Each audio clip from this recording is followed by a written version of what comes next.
Okay fine, तुला कळत नव्हतं ना काय करायचं ते. मग केदारला विचारायचंस आणि केदारशी बोलायचं नव्हतं तर दया काकांशी बोलायला हवं होतंस तू. तू त्यांच्याशी बोलला नाहीस, तू काहीच केलेलं नाहीयेस. मुळात युवराज एक स्ट्रेट आणि सिंपल बातमी होती, ती ऑनर करायची होती. त्याच्यासाठी तुला कोणाच्याही परमिशनची गरज नव्हती. त्याच्यासाठी आपली सगळी टीम आहे. तुला फक्त गो हेड द्यायचं होतं, तेही तू केलेलं नाहीये. हो नाही दिला गो हेड. मग काय झालं? झालं ना, आता झालं. नाही दिलं, संपला ना विषय. मग आता काय पुढे काय?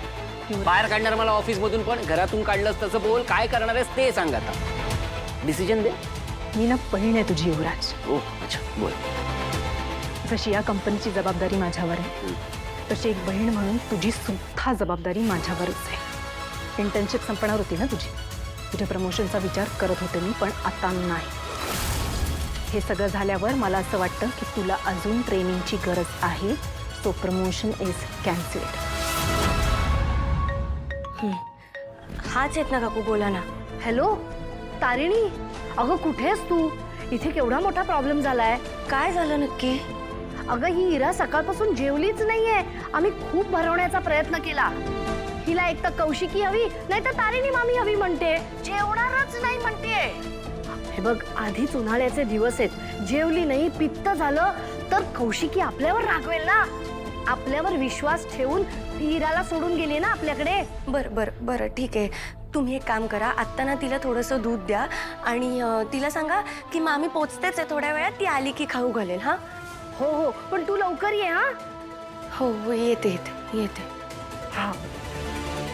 इरा, माझ्या हातून जेवायचा हट्ट करते, पण आता इकडे सुमीची तब्येत पण अशी. काळजी करू नकोस, मी बघतो. तू जाऊन ये घरी. अरे पण तुझं ऑफिस? ताई पोहोचते ना, ती मॅनेज करेल.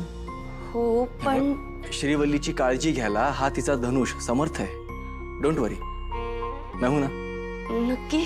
हो, मी आहे. बरं, मी घरी जाते आणि येताना काही कपडे घेऊन येते. ठीक. हां मी जातो. आलेच. हो.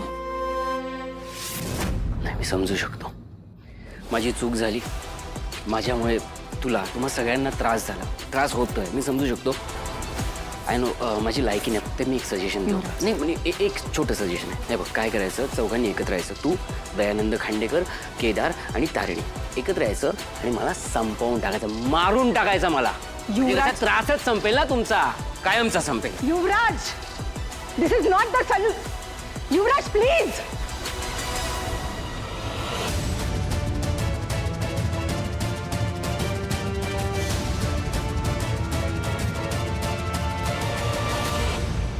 कौशिकी खांडेकर, मला माझ्याच कंपनीत जागा मिळवायला लाचार करायला लावलंस, भीक मागायला लावलंस. कर ना, तुला हवे तेवढे प्रयत्न कर. नाही, एक दिवस तुम्हा सगळ्यांना विकून खाल्लं आणि त्याचीच न्यूज MNN वर दिली ना, युवराज खांडेकर नाव नाही लावणार.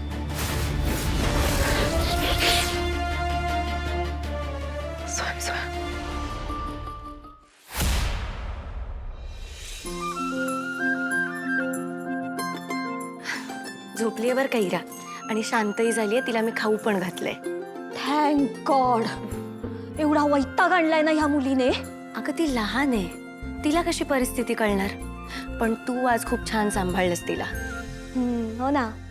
आता घरातली मोठी सून बाहेर फिरते म्हटल्यानंतर मला घर सांभाळायलाच हवं ना. फिरत नव्हते मी, सुमीला खरंच खूप बरं वाटत नव्हतं म्हणून तिकडे गेले होते. यू नो व्हॉट तारिणी, माझी मम्मा म्हणते लग्न झाल्यावर मुलीचं सासर ही तिची फर्स्ट प्रायोरिटी असायला हवी, कारण तेच तिचं खरं घर असतं. असं काहीही नाहीये. कोणासाठीही सासर आणि माहेर तितकंच महत्वाचं असतं, अगदी मुलांसाठी सुद्धा. सुमी पण नेहमी म्हणते, फांदीला फळं गोड म्हणून मुळं कापायची नसतात. फांदी, मुळं, फळं, विषय काय? तू काय बोलतेस? ए वेट, आता तू काहीतरी नवीन लेक्चर देणार नाहीयेस हा, प्लीज. लेक्चर नाही, फॅक्ट सांगतेय तुला. अगं निशी, जशी मी या घरची मोठी सून आहे तशी त्या घरची मोठी मुलगी पण आहे. त्यामुळे मला दोन्हीकडच्या जबाबदाऱ्या पार पाडाव्या लागतात. हो ना मोठ्या सुनबाई, आज मी एवढं काम केलंय ना की माझं डोकं झालंय आउट. आता तुझी नवीन बडबड ऐकण्याची ताकद नाहीये माझ्यात, तेव्हा बाय बाय बाय बाय.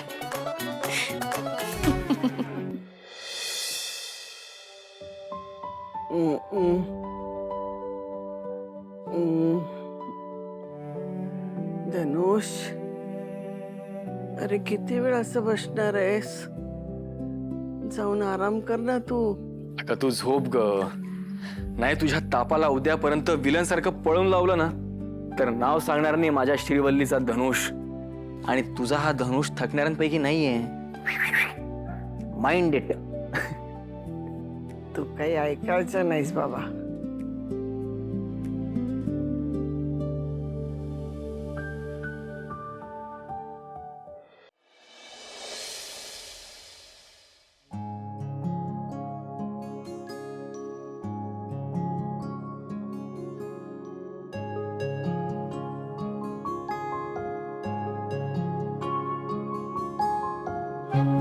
ताई कशी झाली कॉन्फरन्स? It was fine. मला सांग सुमी आजीची तब्येत कशी आहे? म्हणावी तितकी बरी नाहीये, पण डॉक्टर येऊन गेले, औषधं दिली आहेत, त्याच्यामुळे होईल लवकरच बरी. आय एम शुअर त्या लवकरात लवकर रिकवर होतील. मी ॲक्च्युली त्यांची चौकशी करायला फोन केला होता, पण आय थिंक खूप रात्र झाले म्हणून त्यांनी आन्सर केला नाही. हा आरामच करत असेल ती. हाय ना. ताई सॉरी बरं का, केदारला आज तिच्याजवळच थांबावं लागलं. सॉरी कशाला म्हणतेस? जशी तू इराची काळजी घेतेस तशी तुझ्या आजीची काळजी घेणं ही केदारची जबाबदारी आहे. त्यात काय, इरा मला माझ्या मुलीसारखीच आहे. तिच्यासाठी नाही करणार तर कोणासाठी करणार? That is very sweet of you. पण तारिणी, आत्ता तुझ्या आजीला तुझी सगळ्यात जास्त गरज आहे. I think you should be there. Okay? पण तुम्ही पण कॉन्फरन्सवरनं आत्ताच आलाय, ऑफिसलाही गेला होता, तुम्ही पण दमला असाल ना? That's absolutely okay. इराला बघून माझा सगळा थकवा निघून जाईल. पण तू आत्ता आजीकडे असणं जास्त गरजेचं आहे.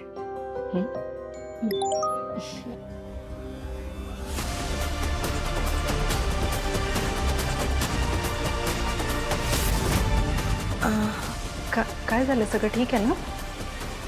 हो सगळं ठीक आहे. ओके. मी एक काम करते, मी ड्रायव्हर दादांना सांगते, ते तुला घेऊन जाते. नाही नाही, अहो त्यांच्या पण कामाची वेळ आता संपली असेल ना, त्यांना जाऊ देत घरी, मी जाईन रिक्षाने.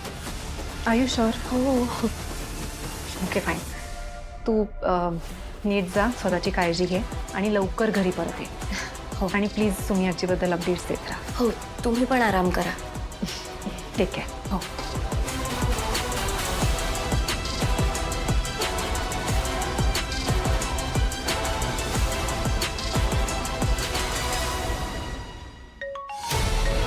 हा बॉस. हॅलो कमांडर, मी रिपोर्ट्स बघितलेत. बघितले ना? हो केवढा युरिया आहे बॉस त्याच्यात ना. प्रमाण तर बघा तुम्ही. एवढा युरिया तर शेतात सुद्धा वापरत नसतील हो. एवढ्या युरियाने आपल्या सगळ्यांच्या शरीराला खूप त्रास होऊ शकतो. हे पनीर आपल्या शरीरासाठी खूप जास्त घातक आहे. नाहीतर काय. अहो बॉस, जुन्या माणसाच्या जेवणात आहे ना याची भेसळ नव्हती म्हणून ते 70-80 वर्ष तरी जगायचे. आपण यासला घाणेरडं अन्न खाऊन 60-70 वर्ष तरी जगतो की नाही काय माहिती. नाही नाही नाही, आपल्याला या सगळ्याच्या मुळापर्यंत जावंच लागेल. हे सगळं कोण करतंय, कसं करतंय, याचा सप्लाय कुठून कुठपर्यंत होतोय, हे सगळं कुठे घडतंय, हे सगळं आपल्याला शोधून काढावंच लागेल. एक काम करा, कत्रीला त्याचं नेटवर्क ॲक्टिव्ह करायला सांगा. हां आपल्याला लवकरात लवकर या सगळ्याबद्दलचे पुरावे शोधायचे. Yes boss. ओके.